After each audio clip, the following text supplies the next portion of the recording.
The crystal chandeliers of the Grand Plaza Hotel's ballroom cast dancing shadows across the annual Morrison family reunion. I adjusted my simple black dress, feeling distinctly out of place among the designer labels and diamond jewelry that adorned my more successful relatives. At 35, I was the family's designated disappointment, or so they thought. Anna, there you are. My cousin Victoria's voice carried across the room with practiced authority. She was impeccably dressed in a Chanel suit, her recent promotion to executive vice president at Morrison Technologies evident in her bearing. We were just discussing everyone's achievements this year. I fought the urge to check my phone where an urgent email about tomorrow's billion-dollar merger sat unanswered. Instead, I plastered on a polite smile and braced myself for the annual ritual of subtle degradation. Hello, Victoria. Congratulations on your promotion.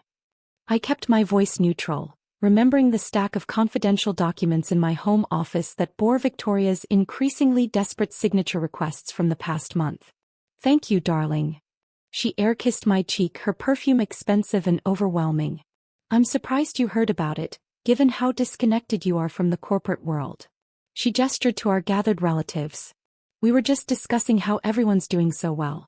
James made partner at his law firm, Sarah's running her department at Goldman Sachs, and of course I'm handling Morrison Tech's biggest merger yet.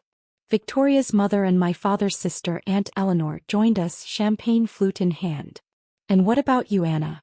Still doing that consulting thing? The way she said consulting made it sound like I was selling magazine subscriptions door to door. If only they knew that Phoenix Consulting Group, the firm they dismissed so easily, was actually... Yes, Aunt Eleanor. Still consulting. I sipped my water, thinking of the meeting scheduled for tomorrow morning where Morrison Technologies' fate would be decided, though Victoria didn't know that yet. 10 years, Victoria mused, shaking her head with exaggerated concern. 10 years since you left that promising position at Anderson & Co. to find your own path. And what do you have to show for it? A small consulting practice that nobody's ever heard of. I thought about the private island I'd purchased last month, the 3 homes in different countries, and the fact that I was Victoria's boss's boss's boss. Not that she knew it. Phoenix Consulting Group operated entirely through subsidiaries and shell companies, with my name carefully hidden from public records. As the founder and CEO, I'd built it into one of the most powerful consulting firms in the world, specializing in corporate restructuring and major mergers. We do all right, I said mildly. How's the merger going, Victoria? I heard there were some complications. Her perfectly maintained smile flickered for just a moment. Nothing I can't handle, though I wouldn't expect you to understand the complexities of a billion-dollar merger. James, our cousin who just made partner at his law firm, joined our little circle. Are you still working out of that small office downtown, Anna? You know, I could help you find a real job. My firm's always looking for administrative support. I bit back a laugh, remembering the meeting last week where James's firm had desperately pitched their services to Phoenix Consulting Group, unaware that the mysterious CEO they were trying to impress was standing right in front of them. That's so kind of you, James, I said, watching him preen at my apparent gratitude, but I'm comfortable where I am. Oh, honey, Aunt Eleanor interjected, her voice dripping with false sympathy. You shouldn't settle for comfortable. Look at Victoria, she's about to close the biggest deal in Morrison Tech history. The merger with Global Tech will make her career. If they only knew that Global Tech was one of my shell companies, created specifically to force Morrison Tech into a position where they'd need Phoenix Consulting Group's help. Victoria's biggest deal was actually my carefully orchestrated plan to teach my family a much-needed lesson in humility. Speaking of the merger, Victoria said, checking her designer watch. Early meeting tomorrow with the consulting team. They're just advisors, of course, but we have to humor them. She gave me a patronizing smile. You should come by the office sometime, Anna. See what a real business looks like. I thought about the meeting she was referring to, the one where I would be sitting at the head of the table, not as Anna Morrison, the family disappointment, but as Anne Phoenix, the reclusive founder of Phoenix Consulting Group. Actually, I said, finishing my water, I have an early meeting tomorrow too. A signing ceremony for a rather important contract. Oh, James smirked. Finally landed a big client for your little consultation business?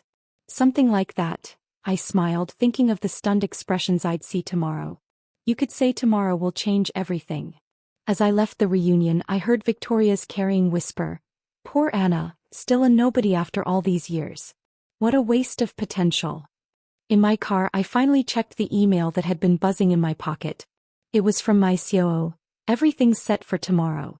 Morrison Tech's board is desperate to close this deal. They don't realize we're the ones holding all the cards." I drove home to my penthouse apartment, the one my family didn't know about, and spent the evening reviewing the final documents for tomorrow's meeting. The merger agreement was complex, deliberately so. Buried within its hundreds of pages were clauses that would give Phoenix Consulting Group significant control over Morrison Tech's operations. Victoria thought she was orchestrating a simple merger. In reality, she was about to hand control of her company to the cousin she'd spent years mocking. In my home office, I opened my safe and pulled out a thick folder labeled Project Morrison. Inside were years of documentation, every dismissive comment, every condescending remark, matched with corresponding business decisions that had slowly but surely led Morrison Tech into my web. Tomorrow they would finally learn that success doesn't always wear designer labels or broadcast itself from chandeliered ballrooms. Sometimes it works quietly in the shadows, building something far bigger than anyone could imagine. I picked up my phone and dialed my assistant. "Sarah, make sure the conference room is ready for tomorrow's 9 a.m. meeting. And please have the photographer on standby. I want to capture every moment when the Morrison family realizes who really runs Phoenix Consulting Group." As I prepared for bed, I couldn't help but smile at the thought of tomorrow's revelation. Sometimes the best revenge isn't served cold. It's served with a billion-dollar merger agreement and a signature line that reads, "And Phoenix, CO." The Phoenix Consulting Group's headquarters occupied the top 5 floors of downtown's most prestigious office tower. I stood in my private elevator, ascending to the penthouse conference room, watching the city wake up through the glass walls. "Good morning, Miss Phoenix," my assistant Sarah greeted me as I stepped out. After 10 years, she was one of the few who knew both sides of my life. "The Morrison Tech team is waiting in the main conference room. Your cousin Victoria is apparently quite vocal about the delay." I checked my reflection in the brushed steel walls. Gone was the intentionally understated Anna from last night's reunion. Today I was Phoenix, CEO of one of the world's most powerful consulting firms. "How long have they been waiting?" I asked, already knowing the answer. 20 minutes, Sarah's smile held a touch of mischief. "Miss Morrison has mentioned her important position approximately 12 times. Well then," I straightened my jacket, "let's not keep them waiting any longer." The main conference room was a testament to power, with floor-to-ceiling windows offering a commanding view of the city. Victoria stood at one end of the massive table, mid-rant about the disrespect of being kept waiting. James sat nearby, presumably there as Morrison Tech's legal counsel. Several board members, including my Uncle Robert, Victoria's father, and Morrison Tech's CEO, occupied the other seats. "Finally!" Victoria exclaimed as the door opened. "Do you have any idea who I dash?" Her voice trailed off as I walked in, her expression shifting from outrage to confusion to disbelief. "Anna." James stood up so quickly he knocked over his water glass. "What are you doing here? This is a private meeting." I walked calmly to the head of the table, setting my briefcase down with a quiet click that seemed to echo in the stunned silence. "Good morning, everyone. I apologize for the delay. Shall we begin discussing the Morrison Tech Global Tech merger?" Uncle Robert found his voice first. "Anna, this is highly inappropriate. Where is Phoenix? We're here to meet with the CEO." "You are." I sat down, nodding to Sarah, who began distributing folders. Phoenix. Anna Morrison Phoenix, founder and CEO of Phoenix Consulting Group, and as of this morning, the majority shareholder of Global Tech Industries. The silence that followed was absolute. Victoria had gone pale, her designer dress suddenly seeming like a child's costume. James was frantically flipping through the documents Sarah had distributed, his legal training kicking in as he searched for a loophole. This is impossible," Victoria stammered. "You're just a small-time consultant. You work out of a tiny office downtown." "That office?" I smiled. "It's one of our meeting spaces for local clients. Phoenix Consulting Group operates in 47 countries, Victoria. We own this building, and as of today, we're about to own a controlling interest in Morrison Technologies." Uncle Robert slammed his hand on the table. "This is outrageous. This is some kind of trick. You're just jealous of Victoria's success. I calmly opened my laptop and projected a series of documents onto the wall screen. Let's review, shall we? 5 years ago, Morrison Tech began losing market share. You needed capital, so you started taking loans from Global Tech Financial, one of my subsidiaries. 3 years ago, Victoria's brilliant expansion strategy put you further in debt. And last year, when you were desperate for a merger partner, we found Global Tech, Victoria whispered, realization dawning on her face. No, cousin. Global Tech found you. Or more accurately, I positioned it to save you. I clicked through more slides. Every loan, every contract, every deal you thought you cleverly negotiated, it was all part of my plan. James jumped up, his legal instincts kicking in. This is corporate manipulation. We'll fight this in court. By all means, I smiled, pulling out another folder. But first, you might want to review these. I slid copies across the table. Detailed records of every instance of corporate fraud at Morrison Tech over the past decade. The inflated profits, the hidden losses, the shell companies you created to dodge taxes. Yes, James, including the ones you helped set up. The color drained from both their faces. Uncle Robert sank into his chair, suddenly looking every bit his age. Why? Victoria's voice cracked. Why go to all this trouble? I leaned forward. Remember Dad's company?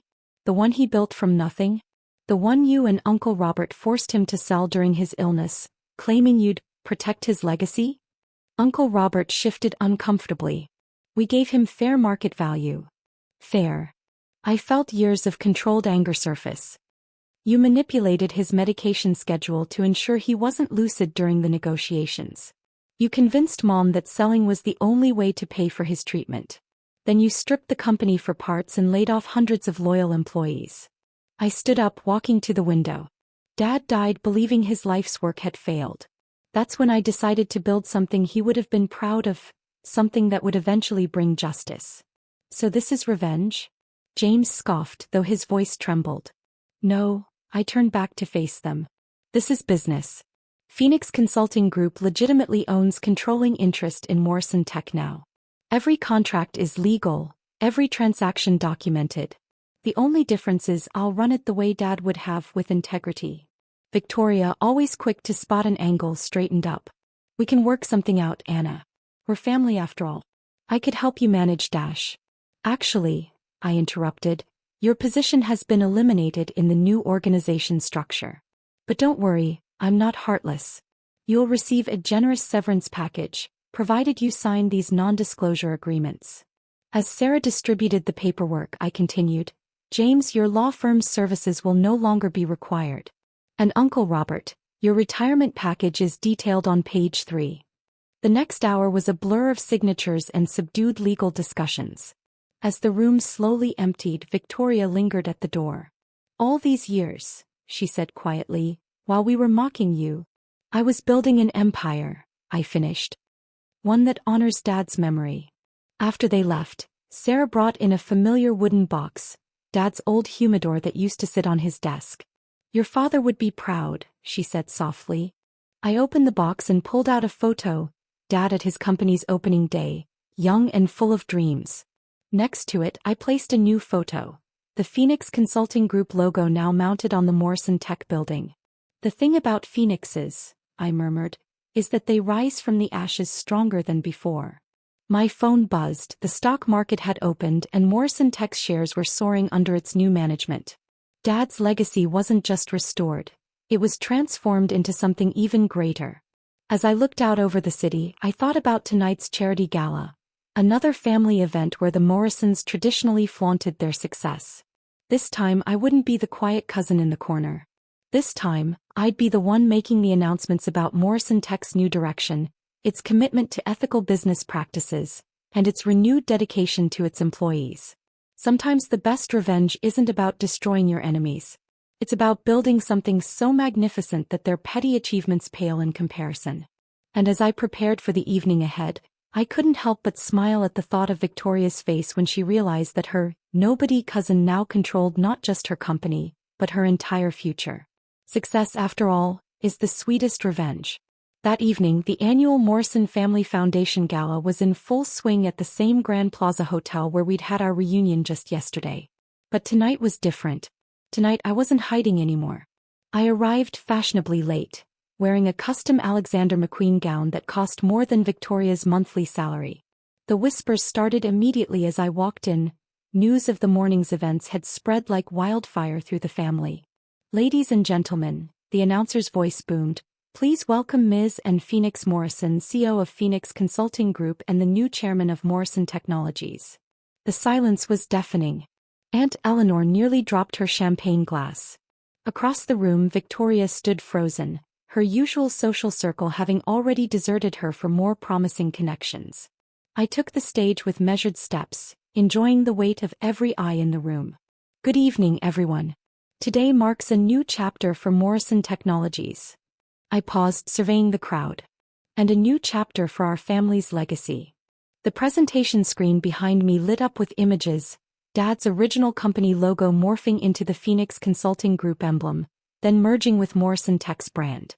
10 years ago when I left Anderson & Company, many of you thought I was throwing away my future. My eyes found Victoria's in the crowd. What you didn't know was that I was building something bigger than any of us could imagine. I clicked to the next slide, showing Phoenix Consulting Group's global reach. While you were all focused on your corner offices and executive titles, I was creating a network that spans 5 continents. While you mocked my little consulting business, I was orchestrating deals that shaped industries. The screens filled with numbers: our annual revenue, market capitalization, global influence. Several gasps echoed through the ballroom as the true scale of Phoenix Consulting Group became clear.